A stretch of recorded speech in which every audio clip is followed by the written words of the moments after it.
Now, turning to firearm destructions, we will be today destroying 12,499 firearms and parts of the firearms weapons that once fueled terror to our society.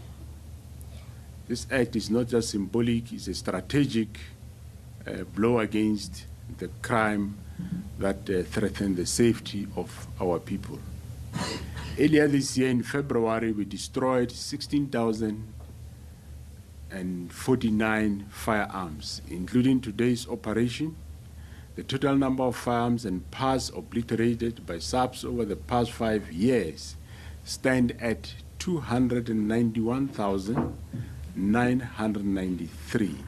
These are firearms taken out from the streets and destroyed, and they will never go back to the street. Each one represents a potential life saved, a family spared from grief, and a community fortified against chaos.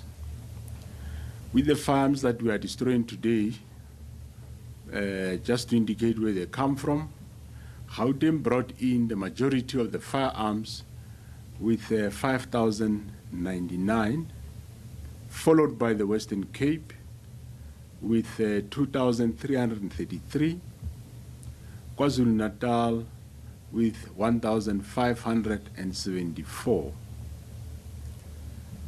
1,332 firearms were from the Eastern Cape and 460 from the Free State. Limpopo brought in 343 and Mpumalanga contributed 519 each of these firearms, while Northwest contributed 417, Northern Cape 322. From April 2019 to date, a total of 292,092 firearms have been destroyed through the firearm destruction operations. As you are aware, firearm remains the most preferred weapon in terms of serious and violent crimes, especially murder and attempted murder,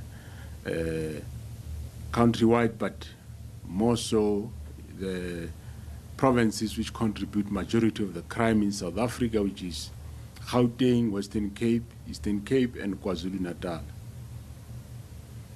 Through Operation Chanela, we are seizing not less than 100 firearms per week, and in the last 7 days, 106 firearms were seized in the previous week, of which 115 firearms were seized, and with a week before, it was 102 firearms that were seized. Of course, these firearms, yes, some of them come from stolen and robbed from law enforcement agencies, but some of them come from the firearm owners in the country, where they get stolen and or robbed from citizens. We remain resolute and focused on our targeted operations to completely remove these firearms from the hands of communities, especially young people.